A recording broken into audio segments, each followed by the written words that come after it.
waiting because we've got a whole load of people here, so that's great to see. Let's see, we've got that's awesome. We got Wendra, Millbilly. Let me know what day this week would suit you, pal. And what I want to carry on chatting with you. And Alice, hi Alice, and Kelly. Yes, agree with what you just sent me. Excellent. So here we are today to carry on with a little bit about the lawyers, but mainly to talk about Aussie rules football and the. No. I tell you what, Paul. Yeah. I tell you what. Just being semi-serious. Yeah. My club has already reacted because it's very, very bad if you're a Adelaide Crows supporter. Yeah. And the reason why is that we finished rock bottom. Yeah. And on top of the ladder is our arch nemesis. Yes. Right? Port Power. Yeah. And we can't stand Port Power. So they're on top of the ladder, right? They've got 2 cushy home games. Yeah. They could well be playing in a grand final and maybe even potentially win it. Yeah. But our team has already reacted. They sacked all the coaches. Wow. They sacked the forward coach, the midfield coach, and the defense coach. All gone, and 8 players are getting the boot. Right. 8.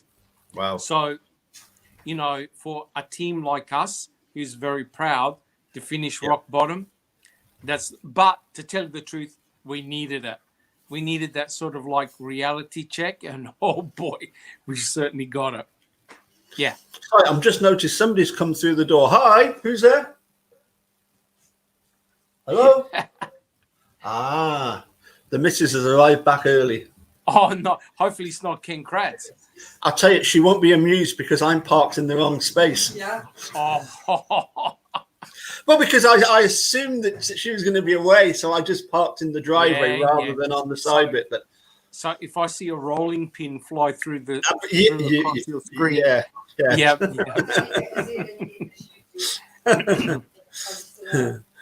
So anyway, I did see that they'd got rid of a load of coaches, but are they keeping the actual head coach?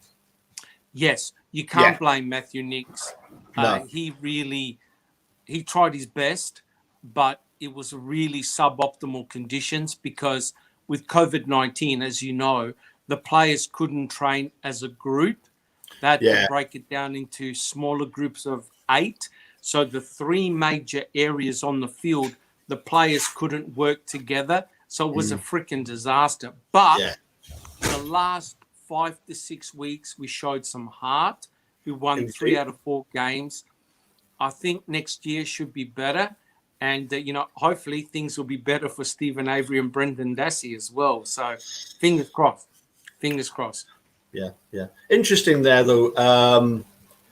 Like here in the Borders, our big sport locally is the rugby. So we've got Gala Rugby Football Club, and we absolutely detest our neighbours from just 2 miles away, Melrose. And it's interesting, that obviously in Adelaide you've got 2 teams, Port and Crow, and I can well imagine that it would be quite nice if they did get through to the final and then got hammered by you were telling me that there's one team that's looking really strong now. Richmond. They're very scary. Yeah. It'll be I'll tell you what, it'll make finishing bottom manageable. It'll be sort of like, okay, you won all year, you're on top of the ladder all year, but you got flogged in the grand final. I tell you what, that'll be awesome. Absolutely awesome. Okay, swiftly, just before we crack on, just a couple of things to mention. Firstly, in the description below this video, I've put links to 2 other videos. I did so yesterday. Put links to some videos that people went and had a look at. But in the subscription below, there's a link to. I meant to do it earlier. The Mitch's World, Mitch from Twitter.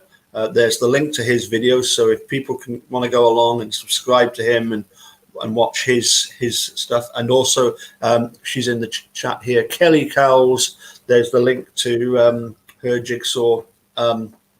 Yes, it was a jigsaw, Awesome. wasn't it? Yeah, yeah. So anyway, I should have mentioned about those two yesterday. The one video that's had a lot of reaction was the behavior panel one, and maybe we once you've had a chance to look at that, maybe we could discuss it later. We could. There seemed to be, I would say, a little bit of sort of animosity towards the so-called experts, and I think it's one of those things, isn't it, where you can't really draw conclusions early. You have to wait till you know something, and then you know, people's body language might be corroborated by what's actually happened. Yeah. Yes, I mean, if I could just interject there a little bit, Paul. Yeah, absolutely. I remember in the I think it was the 80s, right? We're talking about a long time ago here. Yeah. We had a famous case in which a family with their young children went to Alice Springs at Ayers Rock, and it was Lindy Chamberlain.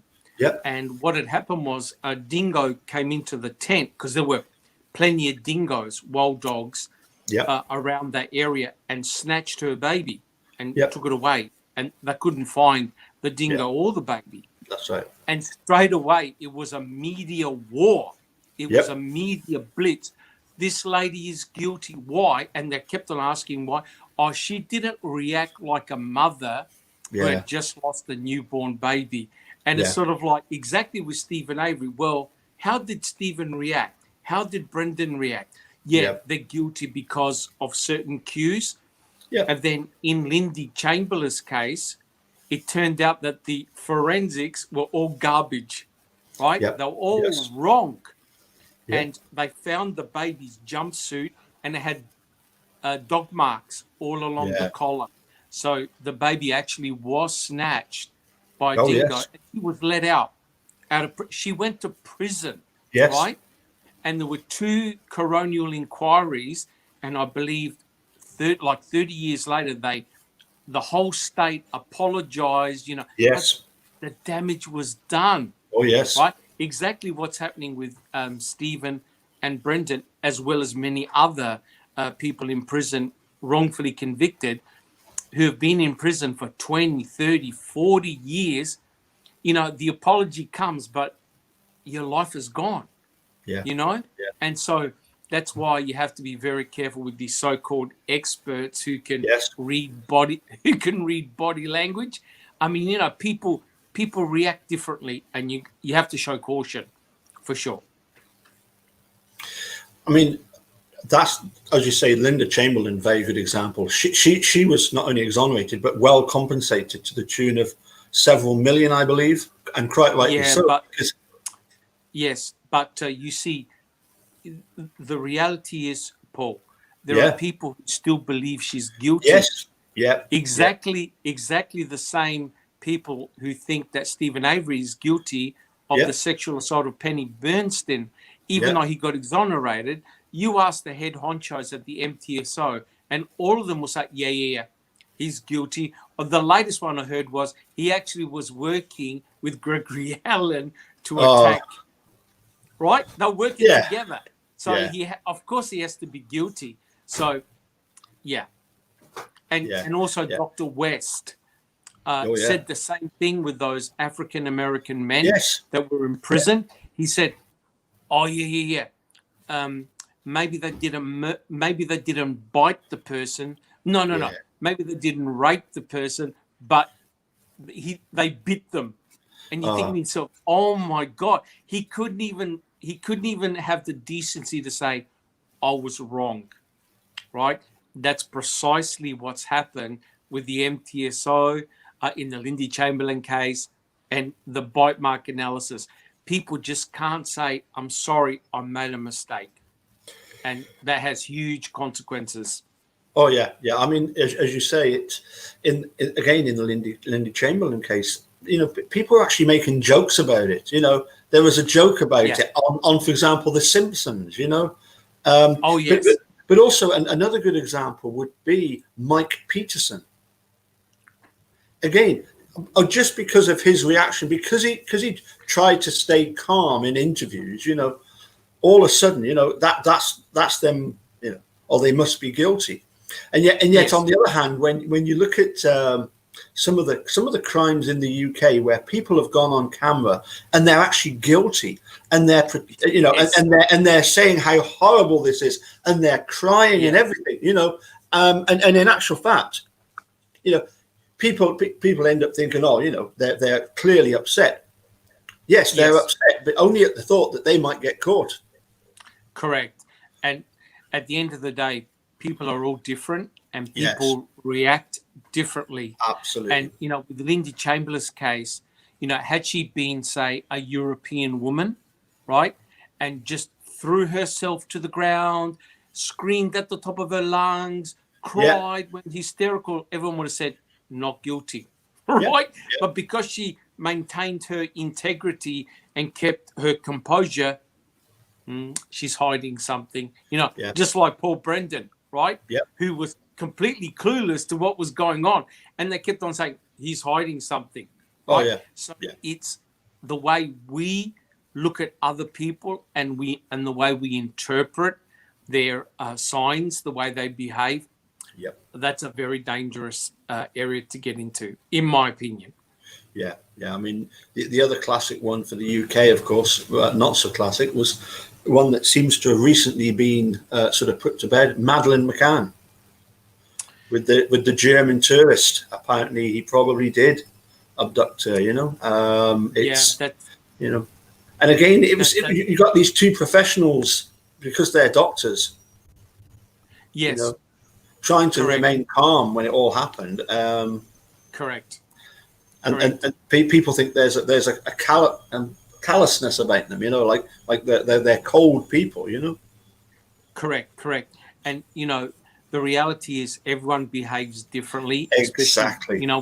With their children and things like that. No one goes to a resort and says, I better watch out for some sexual predators here. You know what I mean? Yeah. People go with good faith to have a good time, and they feel that they can be safe. But the reality is you can't have that.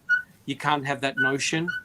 It's a dangerous world out there. And then when you see, it's sort of like when a city or a state publishes the maps of where all the sexual predators are staying, you go, oh my God, I'm surrounded by them, right? Yeah.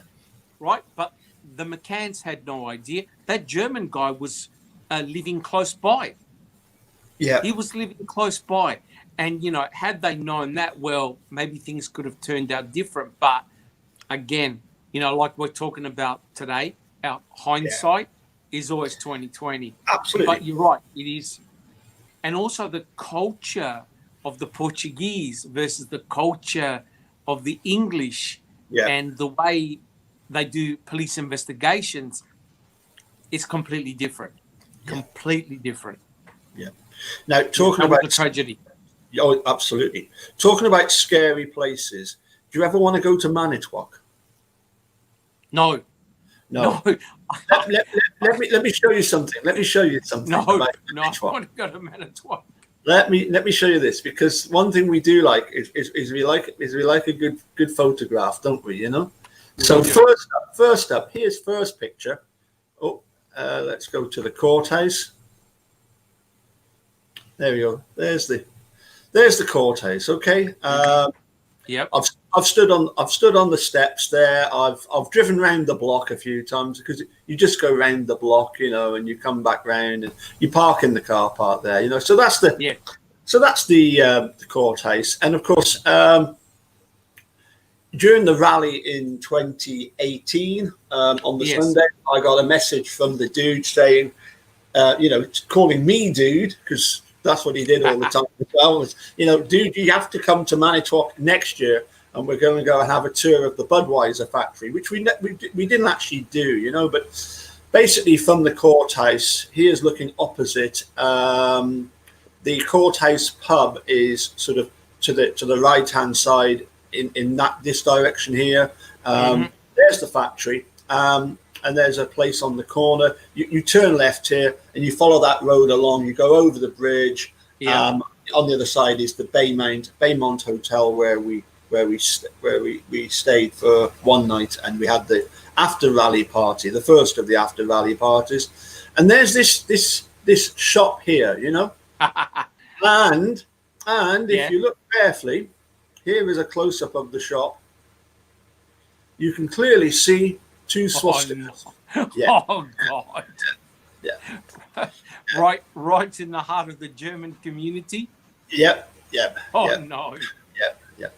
But it's not quite as bad as we may think, because as we already know, and as you've already pointed out, the actual swastika is Yes. goes back a lot longer than the Nazis. In fact, that store was built in 1894, so Right. it's not actually a. But it still looks scary. Let's put it that way. It does. You It know, it does. still looks a bit odd. Let me just go and shut this door because my wife has left the. Just 2 seconds. She's No left. worries.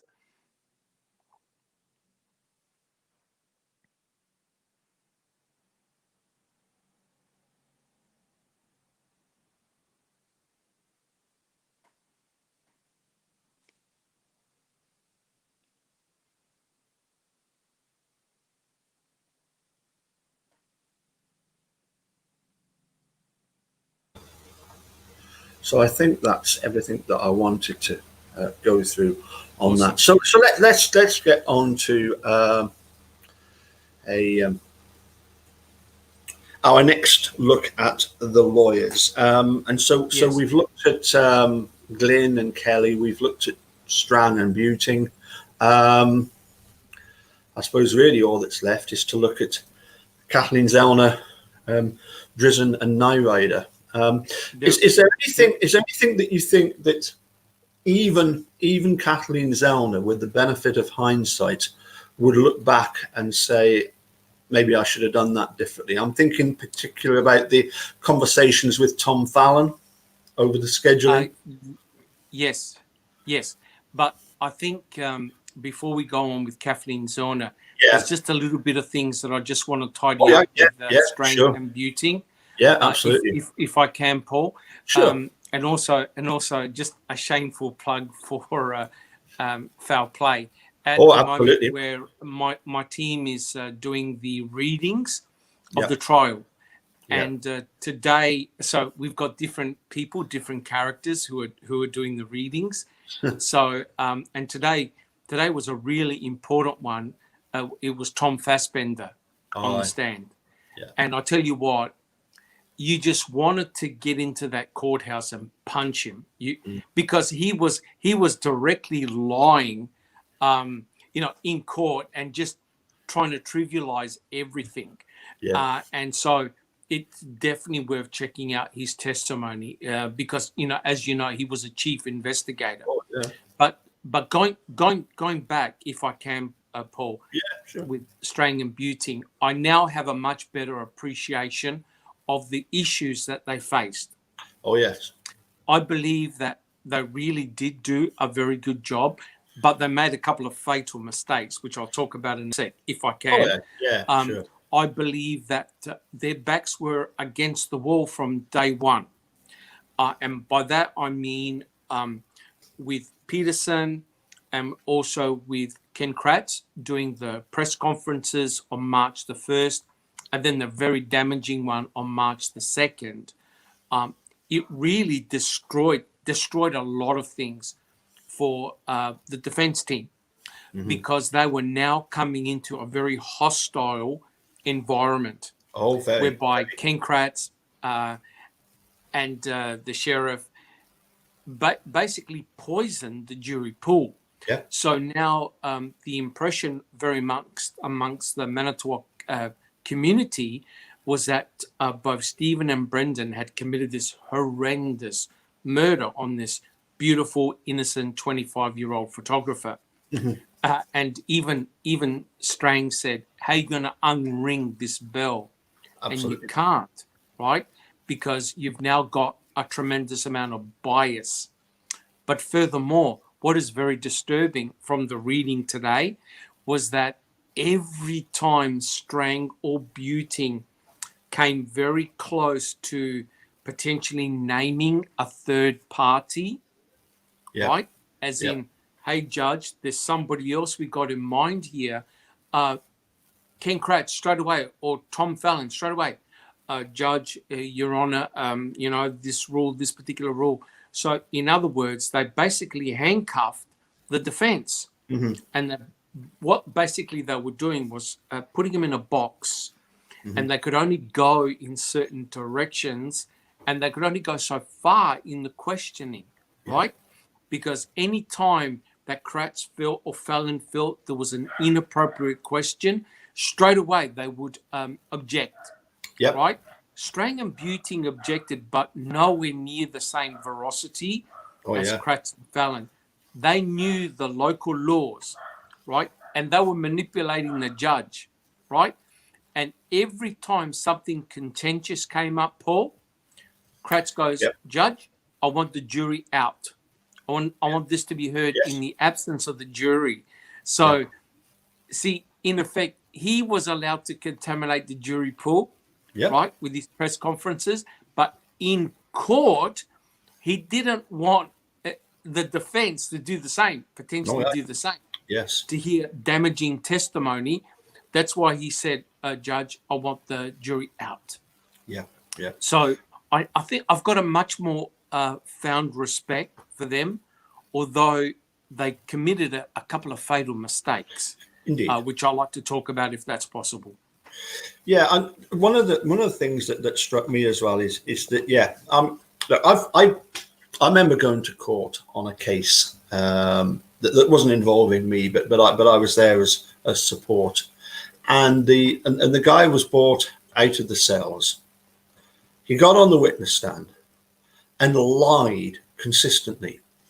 And he lied through his lawyer. His lawyer was having to regurgitate the lies that he had made.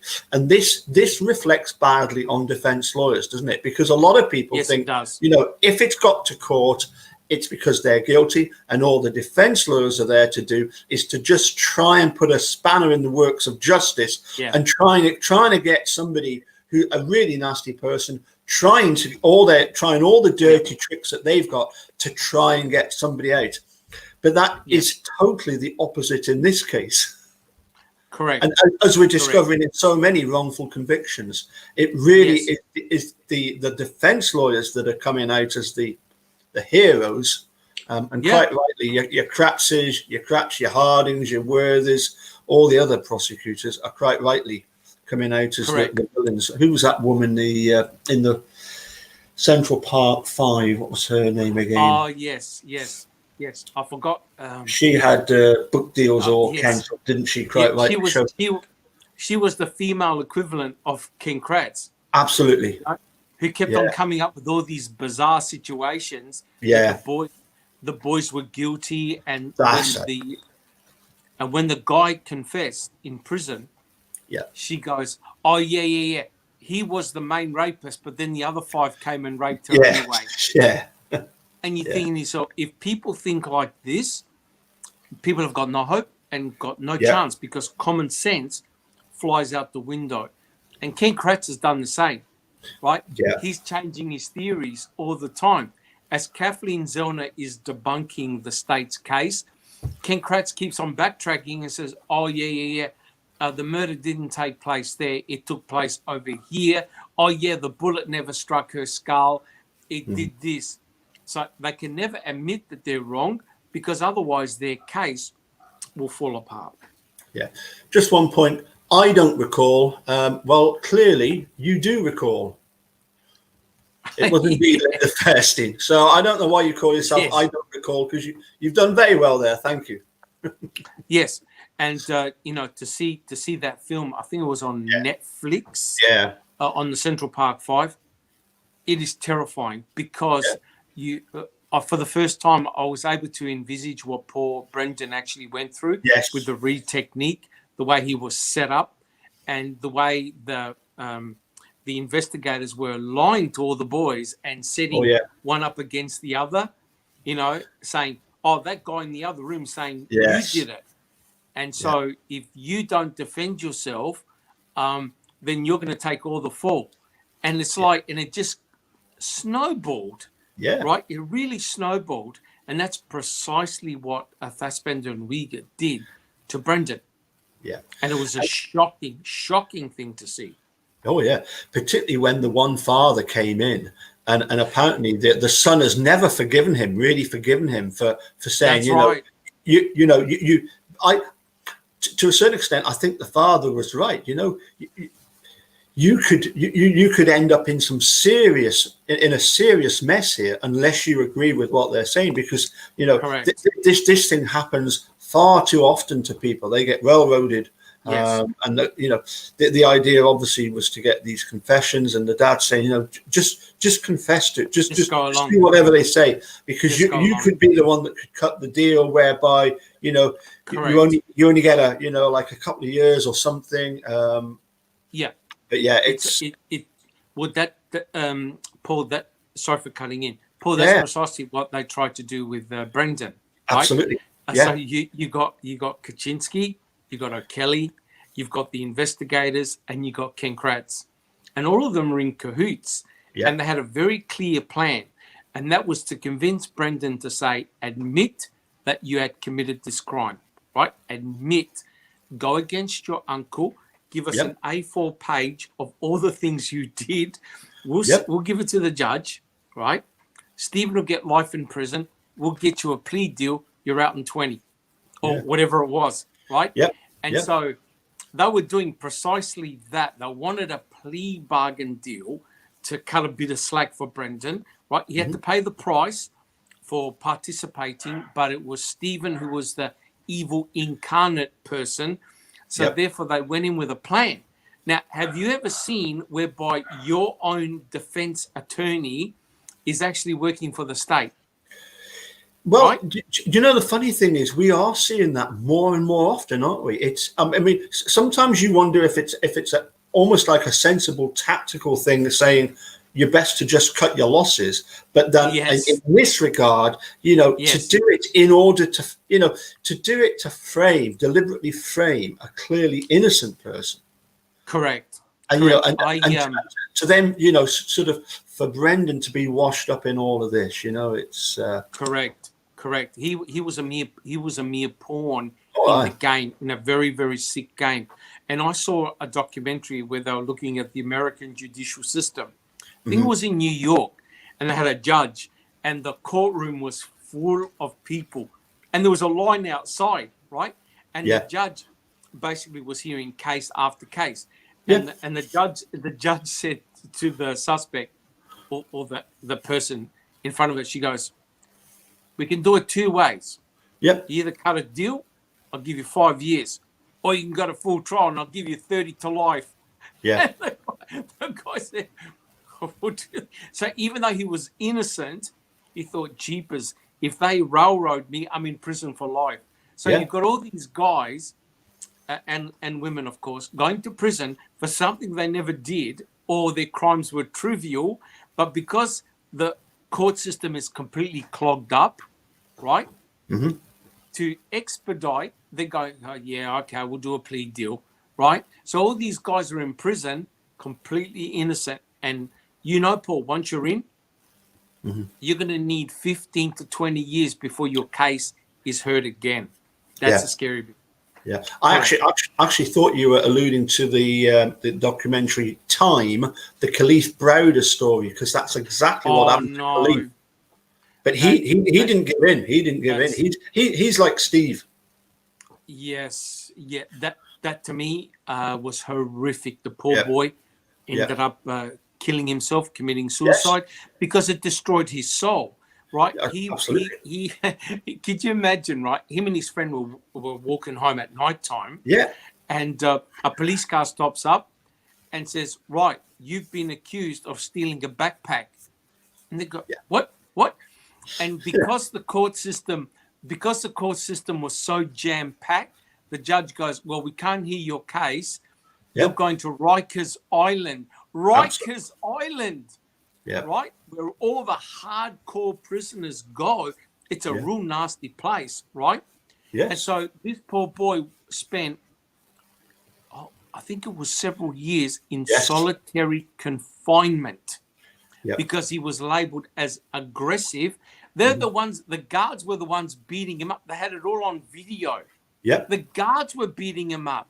The guards let 5 to 6 other prisoners come in and beat him up, right? So he was continuously trying to defend him. It was only a small guy.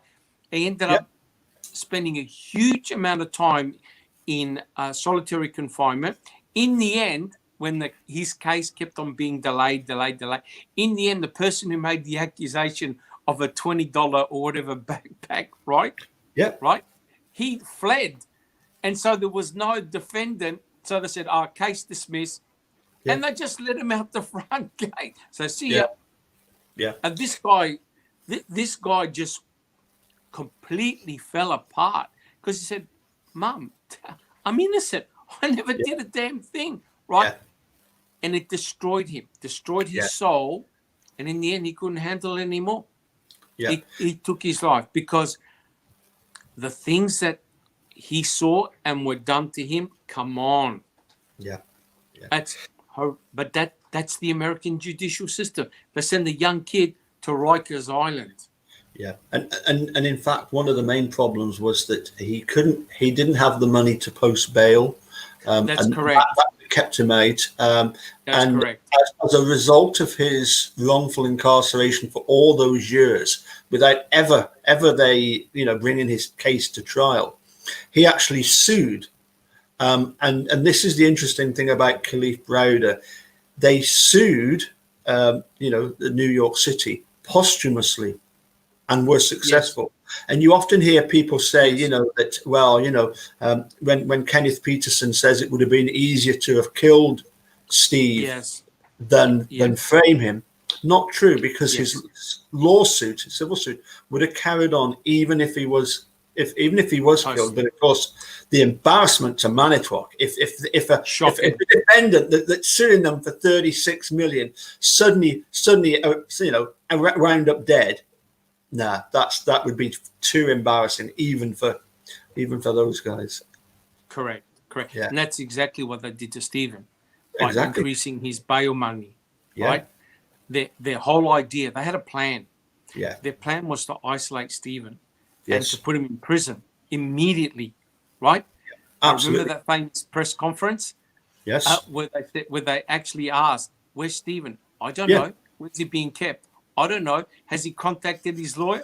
I don't know. Has he made a phone call? I don't know. Yeah. And what they were doing, they were sequestering him. Yes. They were hiding him because I believe they gave him a mobile phone to ring his family, right? And Ken Kratz in his book even said, "I listened to all his calls." Yeah. Or I got my colleagues to listen to all his calls. What they were hoping was for a confession or a slip up. Right? Like Paul Brendan did when he was talking to his mum. But that wasn't a confession. That was just garbled nonsense. If you actually analyze what Brendan said, Brendan admitted to some parts. That part was he actually went to the garage to help his uncle, right? Yeah. And the fire, they had a small fire. I think they burned some brush and some other pieces of furniture that they collected with the golf cart, right? So Brendan was going, when he said, "Yes, I did some of it," Brendan even said in one of the calls, and I think that was even played on Making a Murderer. Yeah. How many years am I going to get? And I think the mum or the auntie said, "For what?" "For helping Steve clean up the garage." Yeah. Right? So Brendan had no idea that, hey, you didn't do anything, mate. You just helped your uncle. But he was scared because when he said part of it, he went to the garage to help his uncle, right? So, but Brendan never thought, "Oh God, if I admit to that, I'm in deep, deep trouble. They're going to give me years in prison for helping out his uncle." So, yeah, it was pretty bad. But are we able to just tidy up the strang and buting? Yes, I was going to say, please do carry on with strang and buting and roller. Yeah, just two points because we can talk for hours on this, right? if you and I love talking about this stuff, right? Yeah. If you look at the forensic evidence, right? the forensic evidence. And this is important, what we have is a Toyota RAV4. Now, people can argue whether there's 1, 2, 3 RAV4s, blue, green. I don't care. What you have is a Toyota RAV4, and it's on the Avery salvage yard, right? Yes, exactly. Now, the victim, Teresa Horbach, just happened to drive that year, that type of model vehicle, right? So you now have a Toyota RAV4 on the Avery salvage yard. Mm-hmm. Inside the Toyota RAV4, we have the victim's blood, right? Mm-hmm. Yep. Teresa Horbach's blood. Yep. We have the saliva in a cherry Pepsi can. And we also have her DNA on the inner door handle of the driver's side, right? Mm-hmm. Yep. Right? Cohen found her touch DNA on the inner door handle on the driver's side. Yes. You can't plant that, No. right? Because if you believe in a planting scenario, the planters never had access to her DNA, right? They had access to her vehicle. They knew that there was blood in the back, but they didn't know who it actually had belonged to. Yeah. You've got allegedly Stephen Avery's DNA as blood in the Toyota RAV4, right? You've got sets of fingerprints, none of which belong to Stephen Avery, right? On the outside of the Toyota RAV4, you've got, I believe there are some fingerprints, but you've also got blood, right? And that's item 823, right? That doesn't belong to Stephen or Brendan, and it can't belong to Teresa because Colhane would have said so, right? So you now have a third genomic DNA profile on the Toyota RAV4, right? You've got the hood latch so-called DNA swab, the hood latch DNA. You've got the key that was found in Stephen's trailer. You've got IMFL, the bullet.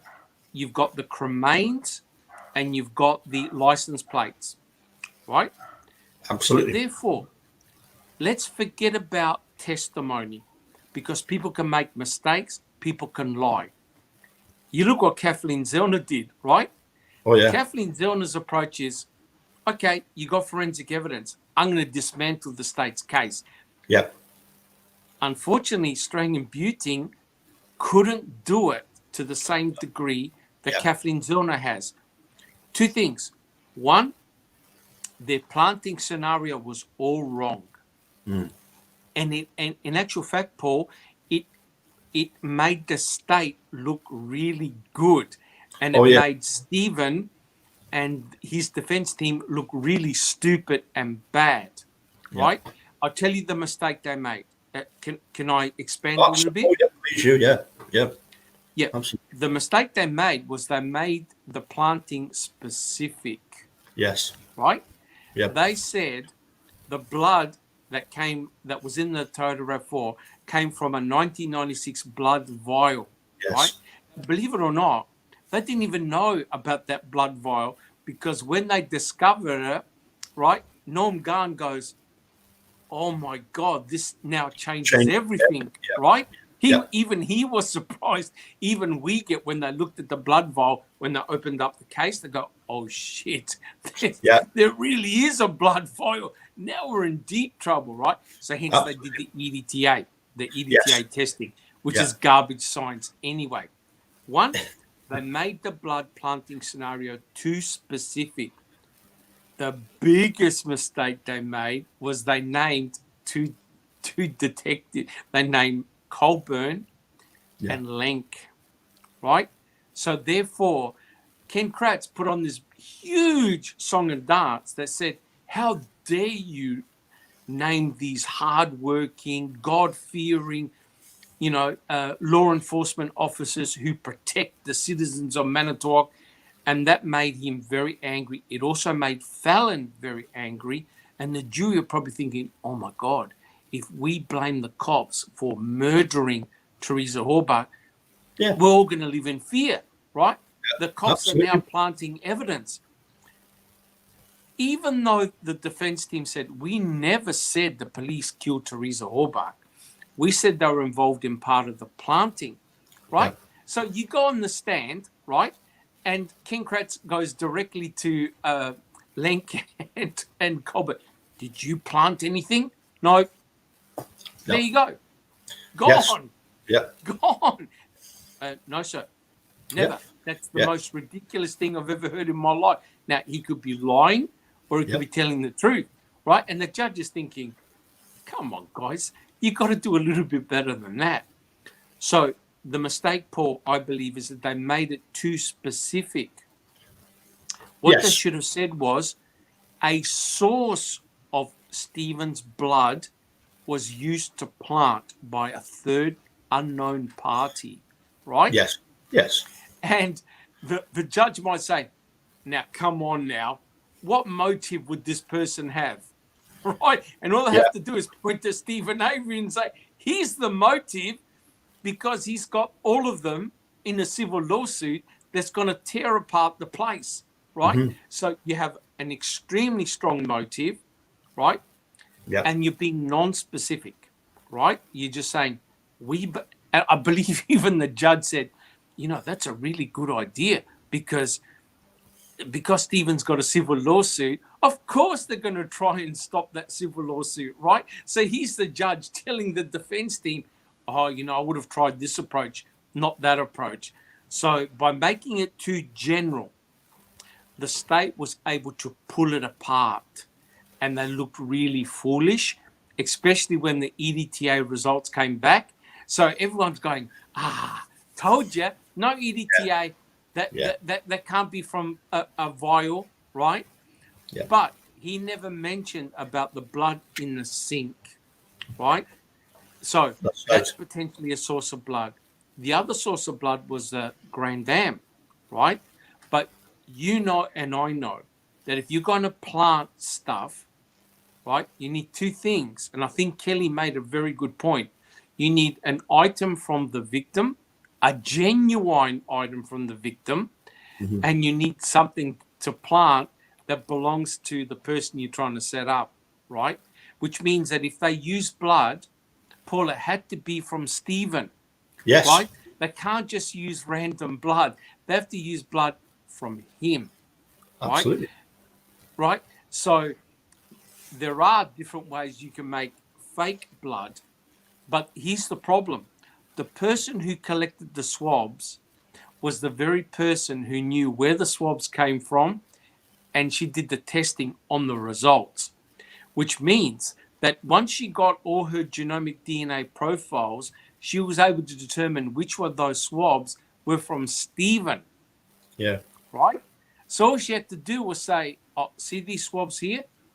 They were from the Toyota RAV4, but they could have been from somewhere else. Oh, yeah. Right? Absolutely. They could have been from Grand Dam, his garage, and his trailer, right? Because I think I worked it out. I actually calculated there were 27 swabs. Wow. That she had in her laboratory that had blood and Stephen Avery's DNA profile on it, right? Yeah. Some of which had no EDTA. So all she had to do was give the FBI guys swabs. FBI would not have known a thing, right? So it's very easy to do. But I believe that the defense team dropped the ball because they made the planting too specific. Yes, yeah.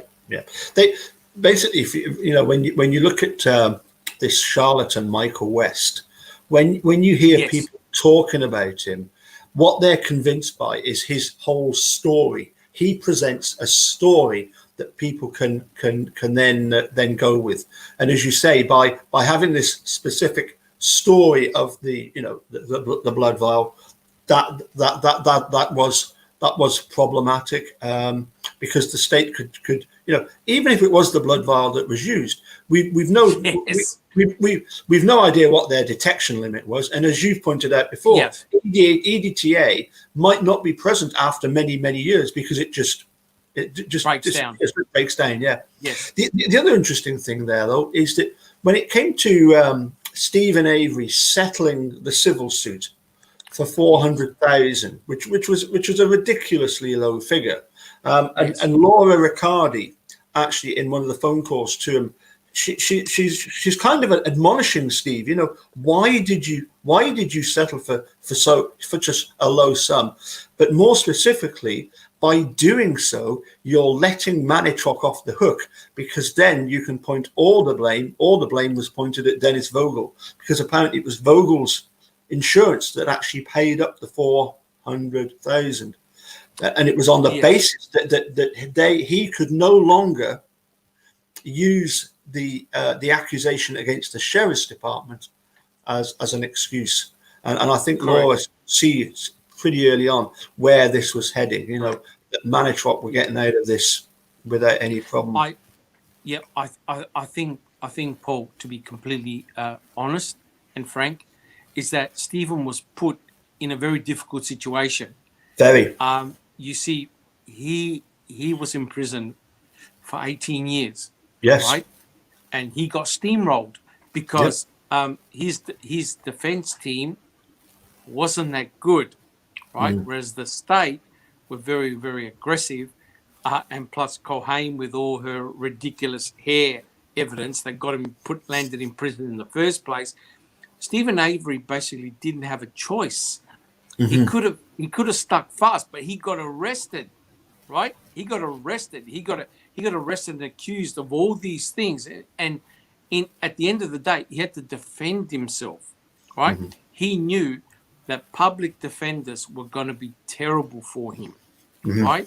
So that's why he was able to hire Strang and Buting. I think on the recommendation of Kelly, I believe it was, Stephen Glynn was one of those guys that recommended, hey, look, get these two guys, they're the best. Right? Yeah. So even he said, he goes, look, the money is not important for me. My freedom is. Right? Yeah. So he thought, hey, look, if I prove my innocence, the civil lawsuit's still going to go on, right? It's just delayed. Yeah. Right? He had to fight and prove his innocence. Whereas the state, they had it all worked out and planned. They knew that to go in quick, hard, aggressive, and arrest him. And accuse him for the murder of Teresa Halbach, so that the civil lawsuit can halt, right? Yes. And you look, a lot of the guilters make me laugh, right? They go, oh, come on. Look at the timing. As in, how did Teresa Halbach just magically die, right? Yeah. Just magically die just before, the boys were going to go in front of the civil lawsuit, right? But then the turnaround is, how did Stephen Avery magically get arrested the day before the sheriff Kusurik was meant to go on the stand, and then a couple of days later the DA was going to go on? So you've got this, quid pro quo. Yeah, it seems rather bizarre that a young lady loses her life, but it seems also bizarre that all this forensic evidence that we discussed all of a sudden turns up rapidly, quickly, and it all points to one person. And Stephen Avery gets arrested, not for murder initially, but for possession of a gun charge. And who's the one that charged him? Ken Kratz did. Yep. Right? So you've got this, because it was in the testimony today with Fassbender. He said, the law enforcement guys, they went into Stephen Avery's trailer. Yeah. And they said, we noted 2 rifles. Right? Yeah. And they're going, you what? Get back in there and grab them. So the next day, can you believe these bozos, right? They're meant to be doing a forensic sweep, right? They're spending hours in the trailer. They're opening up all the doors and the cupboards going, nah, we can't see any Teresa Halbach in here. Everything's okay, right? And so one of them said, but we noticed 2 guns. Yeah. Did you grab it? No, they're still on the wall.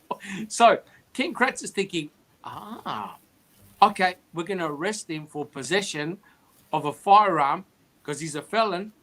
Yep. When they arrested him, straight to the hospital to do a body search. Yes. That's where they got the cut on the finger. And their brains are ticking, thinking, he cut his finger. That's where the blood came from, right? And so hence they arrested him. They took another buccal swab, right? Yep. They didn't take any blood, but they took a buccal swab.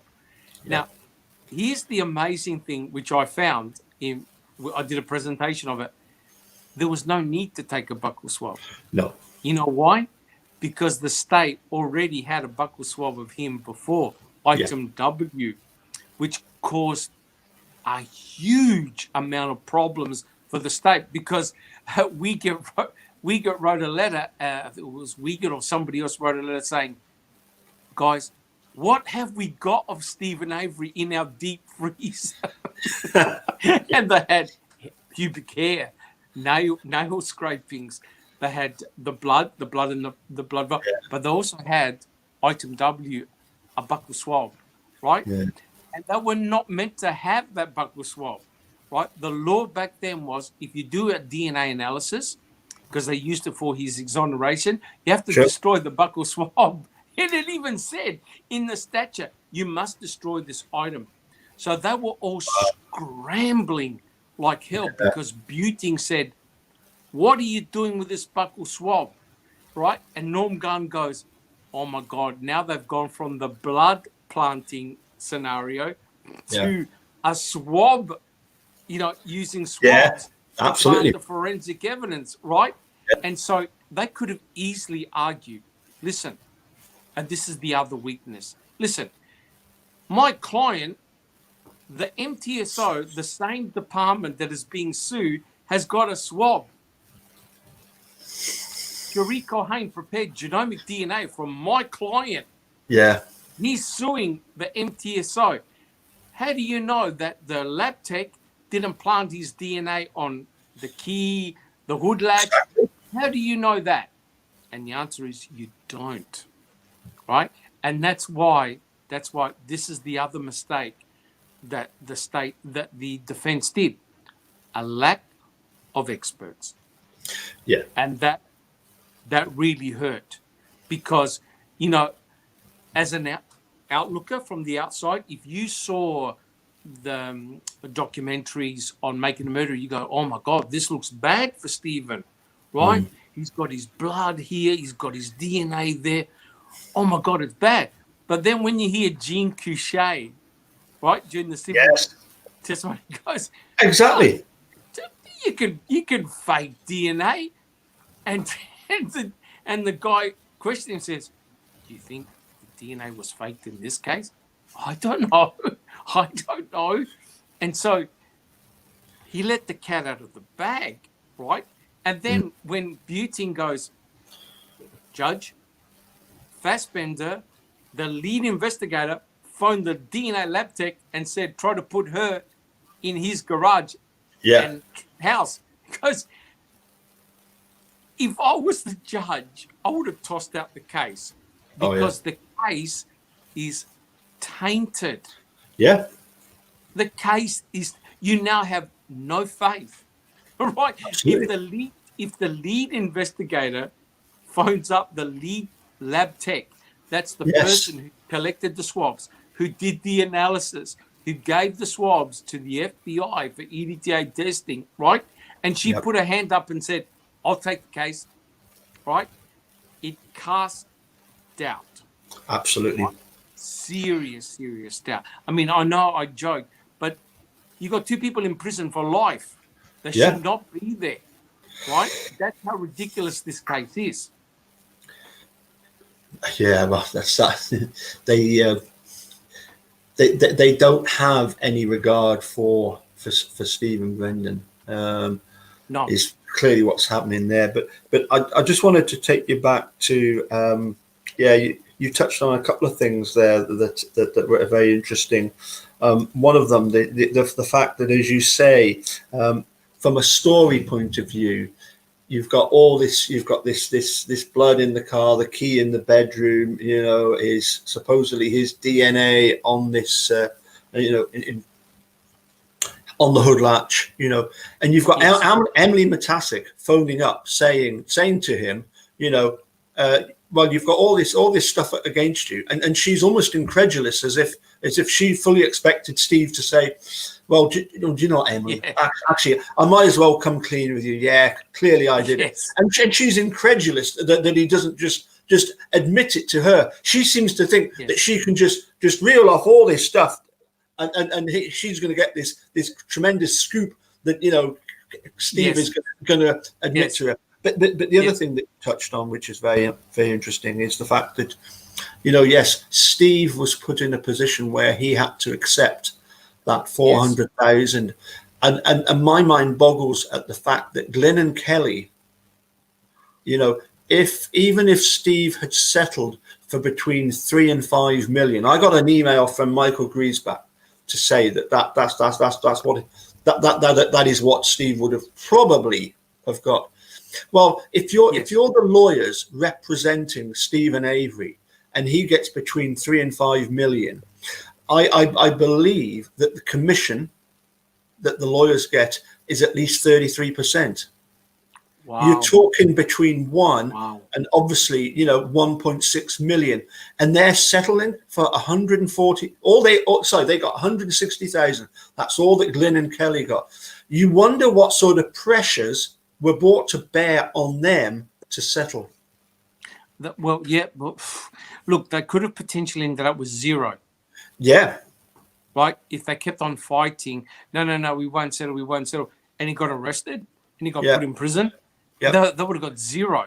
And I believe the Hallbucks were even trying to claim that money from him. Yes, they were, indeed. Right? Yeah. So Stephen would have ended up with nothing. Right? Yep. So he wouldn't have even been able to defend himself. Right? So it's, put it this way. Luckily, I know this sounds funny. Luckily, he did, because that way the filmmakers were able to film Man 1 and Man 2. Yeah. But not only that, we've got access to Dean, to Strang and Buting, right? So luckily, Stephen was able to get those attorneys to help him, because now we have a lot of access to a lot of information directly from his attorneys, right? So yes, it was a bad situation. But I think with Kathleen Zellner now, she's not making the same mistakes, right? No. So she's gone through the route of, okay, I'm going to hire the best of the best. Absolutely. I'm going to get the specialists, the experts, to look at the forensic data, right? And she said to Stephen, my scientists will find whether you're guilty or not, right? Yes. And if you're guilty, I'll tell the world. And he goes, yep, go for it.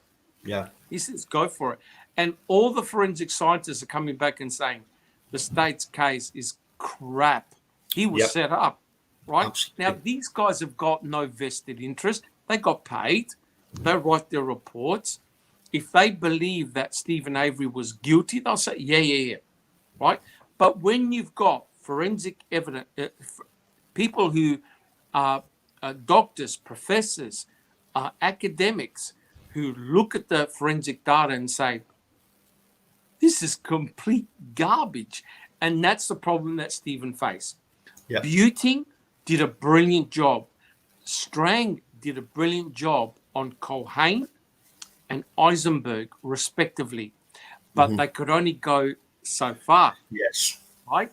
Whereas if they had hired a molecular biologist and a top-of-the-line forensic anthropologist, Culhane and Eisenberg would have been crying and crawling out of the courtroom, right? Yes. Because they would have had to admit that all their stuff was just pure garbage, right? Especially Ida McPhail. Could you imagine if Buting and Strang had Chris Palanek, right? And the DNA expert, and also Dahan, Symes, right? All of those experts. The jury would have gone, oh my God, this really is garbage. Because remember, the motivating factor for the MTSO was the civil lawsuit. It wasn't the money. It was the sheer embarrassment for the county, the sheriff, the DA, and all of his cronies. Yeah. But not only that, Paul, they would have then done probes of corruption, Yes. right? Because they would have proven that they went after Stephen Avery twice. Yes. Why are they going after this poor sad sack twice? Yep. Right? And because they're trying to hide all the shenanigans of the crime lab. Absolutely. Right? Absolutely. So Absolutely. saw how to make a drug, whatever it was. I forgot the name of the title. Those two ladies. Yeah. Yeah. The DA, I think, or the Attorney General said, "Oh, only 2 cases were affected." It was 10,000 cases that were affected. It was all the drug lords were going. Yeah. They had to let them all out, right? Yeah. They don't want that to happen to Culhane and the other crime labs, right? Because if all the prisoners go, so they nailed Stephen twice by framing him. I want my case reheard. I want my forensics redone. And a serious note, they've got thousands of rape kits untested, right? And in court, they said to Culhane, what's the main problem of the crime lab? We've got so many cases, we can't get through them. Yeah. Right? So luckily with Stephen, with the Innocence Project, they said, right, get the rape kit from 85. Yep. And eventually they did the DNA testing and they found him innocent. There are people sitting in prison for 30 years still waiting for that rape kit to be tested so they can be exonerated, right? Yeah. So imagine all the civil lawsuits, 36 million is nothing, peanuts compared to potentially hundreds, if not billions of dollars of all these people who are wrongfully convicted. That's why I'm telling you now, the Manitowoc is shutting the door on Kathleen Zellner. They don't want to know Kathleen Zellner because she's going to go to a place that no one wants to go, right? And so any judge who releases Stephen and Brendan, it's political suicide. It's suicide. Yeah. That's how bad it is. Yeah, going back to the how to fix a drug scandal. Sorry, I was just shaking my head to my daughter. She was asking me if I wanted anything, so it wasn't anything to do with what you were saying. So, but yeah, get back to the how to fix a drug scandal. It was Sonia Farakin and Annie Ducombe were the two in that case, weren't they? And yes, the whole point being, as you say, it would have caused huge problems with that sort of probe into what was going on, and you've got Peg likes a lager, whitewashing the whole lot. So you've also got you touched on the fact that the Holbachs tried to get hold of the money that was paid to Steve, and even when the Holbachs dropped that, Sukovich was still trying to pursue it. Correct. That's correct. Now, I remember Stephen. Stephen talking about that. That's correct. Right. But Paul, here's something I only found out a couple of days ago. Right? Yeah. And it's amazing that there was a guy who went into Penny Bernstein's shop. This was many years after Stephen was in prison. And he was looking for Penny or a husband. Mm-hmm. And he was a customer. And he wanted to tell them, he goes, I don't believe Stephen did this, right? I think he's innocent, right? The sheriff, Kacerik, heard about it, right? Kacerik personally went to this guy. I've written his name down. I don't have it with me. He said, if you do this again, I'm going to charge you for felony and for harassment, and you're going to get arrested. Wow. So that goes to show that the sheriff Kacerik was trying to keep a lid on everything, because he knew that if the press got wind that there are people in the community thinking, I don't think Stephen actually did this. So he was going around telling even people talking, you dare mention that again and you're going to get charged with a felony and also with harassment. That goes to show how serious, how deadly serious Kacerik was to ensure because it was an embarrassment. It right? was. Yeah. They let a known rapist who they were tracking and following and under surveillance go for 10 more years. And Lord knows what mayhem he did in those 10 years. Yeah. And it's also a case that, you know, they love their power and authority, and they love to, as you say, to be able to wield their power and might and threaten like that. And for a guy from a scrapyard to point the finger at them and tell them you were wrong when you are such a lower class, that would have been terrible. It's all class. Yeah, you said the right word. It was a class. It was a class war. And if you have a look at it, I'm sorry, but I have to mention it again. Right? Yeah. You got Stephen Avery, who was this poor scrub, right? Yeah. Worked in a salvage yard, looks scruffy, not very intelligent. But what's he accused of? Raping one of the most famous person in Manitowoc, Penny Bernstein, who owned a candy store. They did all this fantastic work for the community. So you have a beautiful woman and a scrub who and in the courtroom, remember what you said? They got Penny to reenact what happened. Exactly. And so you can imagine the disgust of the judge and the jury thinking, oh my God, that guy there, him, Stephen Avery did this to this beautiful woman. He's toast. The same thing happened to him in 2005, right? A beautiful woman, a Catholic girl, and Stephen Avery, a scrub, right? On a salvage yard, right? So you've got this incredible contrast twice. You've got a class war going on here. And Kosarik, imagine if Kosarik, and they said it, imagine if Kosarik and the Vogel DA had to sit in front of Stephen Avery at his civil lawsuit, and Stephen Avery's in a suit or something like that, it would have killed them. It would have, because the lawyers would have put all the, oh, you can't remember what you said? Well, here's the document. Yeah. Right. Oh, the one that you had in your safe? Well, here it is. Yeah. So that, like, remember when they were interviewing Dvorak? Oh, that's not my language. No. She actually wrote it down in a deposition. Oh, I never said it like that, because they got caught out. Yeah. Right. And the classic one was Jean Couchet, who just stood there like this. I don't give a shit. I don't care what you say. Say what you want. Oh, he didn't care. Even if they hauled him to prison, he would have said, no, he's still guilty. He's still guilty. Yeah, yeah. And that's what Peterson said. That's what Peterson said in the trial. Because, but they found the DNA of Gregory Allen. So? As if to say, Stephen still did it because it hurts them. Right? Paul, it hurts them to say, we got it wrong. They didn't get it wrong. They targeted him. Yeah, that's the problem. They targeted him, Paul.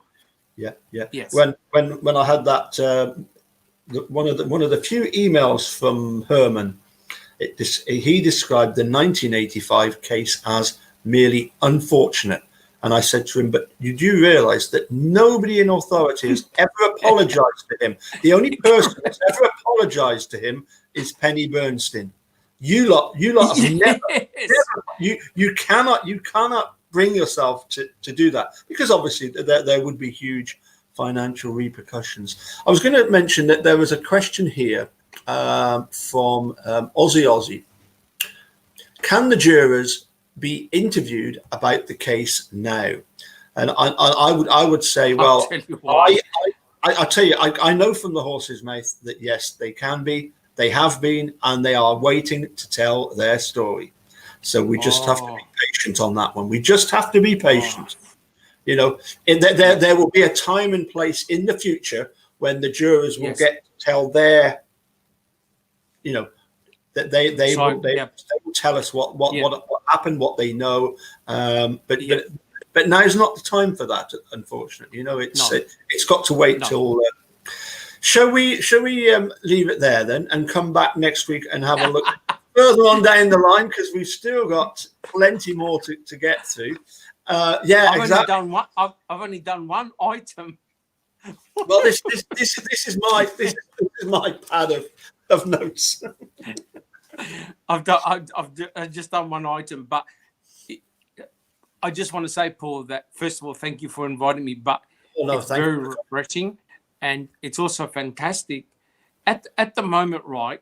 There's a lull in all the groups, right? There's sort of like a nervous energy because before a lot of people spent a lot of time, like I did, Foul Play, Millbilly, and other groups, looking at all the nitty gritty of the case. But now we've covered just about everything, right? Yes. We're all in a holding pattern, right? We're going, oh no, what's going to happen next? So that's why the next move with Kathleen Zellner, that's going to be huge, absolutely huge. And, you know, getting access to documents, FOIA documents, the information you find out, like we FOIA'd the document on Stephen Avery's exoneration. I did a presentation. Oh my God, on item W.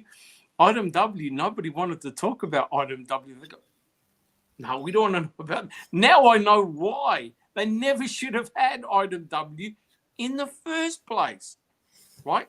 So I give it to Buting. He discovered it, and it caused a bomb to go off in the courtroom. And Gunn, he goes, oh my God! Now they're going to talk about planting using the swab. And of course, what do we have when Stephen got arrested? 2 illegal groin swabs. Yeah. Right? Now, they were handed to Uyghur. Do you trust him? You cannot trust Uyghur or Fassbender as far as you can throw them. Oh. They had a mission. Their mission was to ensure that he got done, that Stephen Avery got done. Paul Brenton was collateral damage, but it's shocking. It's shocking what they did. They had an objective, and it worked, right? Yeah. Because Stephen's in prison. Absolutely. Absolutely. You know, it's, as you say, it's like we're on a roller coaster at the moment, and at the moment we're going up a very steep bit of it. But you see, when it tips over the other side, the best bit about being on that roller coaster is that we're in the front seats. We don't have to wait till Man 3 comes out. We're seeing it all. You know. But that's great. Right. We're actually on the precipice. Of what's happening. And what I've done, I've spent a lot of time just reading. Reading ebooks, going over the facts of the case and getting different perspectives, and it's amazing what you pick up now. And I think, you know, discussions like this with Millbilly doing a lot of the analysis on Cuss Road, because we haven't even started on Cuss Road yet, or the cremains and stuff like that. That's where I think the answer is going to come from two people, Mike Bushman and Bobby Dassey. Them two. I've got a whole list of stuff all on Bobby Dassey, right? He is the central key player, right? And what happened at Cuss is Bushman, right? And who are all the main characters involved in arresting Steve in 1985 and putting him in prison? Kaseric, Peterson, Mike Bushman, right? And you've got a whole heap of other guys who came out of retirement for one day, to search for a tree stump and peat moss. Bushman, how much did he write? I can't find anything that he wrote, and I think his name is mentioned 3 times in Queso, right? And they whitewashed the entire lot, right? Amazing how they got away with it, but not with Kathleen Zellner. I know we have to finish up, but she was on the ball. She was on the ball 3 years ago, right? If you look at all her filings that she did, you go, oh my God. She worked it all out. She worked out where the RAV4 came from, where Teresa Horbuck was likely cremated, what had happened with the cremains. She was miles ahead. Right? Yes. And the intimidation of Redont, right?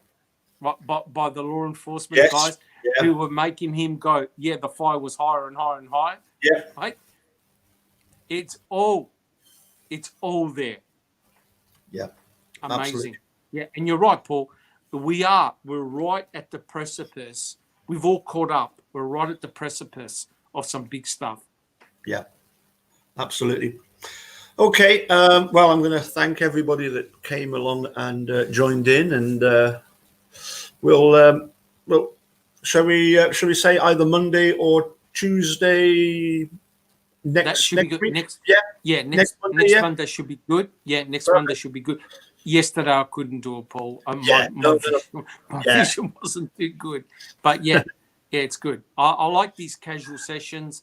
We learn a lot, and boy, we've only just touched the case too. Absolutely. Okay. Well, I'll let you say farewell, and then we'll close it down. Yes, and thank you so much, guys, for joining us.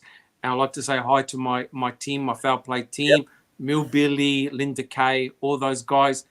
Keep up the hard work. We're very lucky, Paul, and also, of course, the late Richard. He showed us the way. You look at some of his old videos. Oh my God.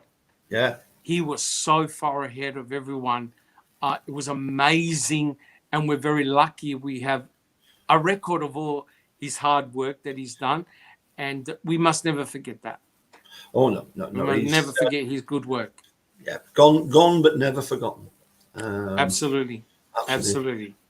Okay, well, we'll catch you all then same time next Monday. Bye for now. Thank you very much, guys. Thank you. Take care.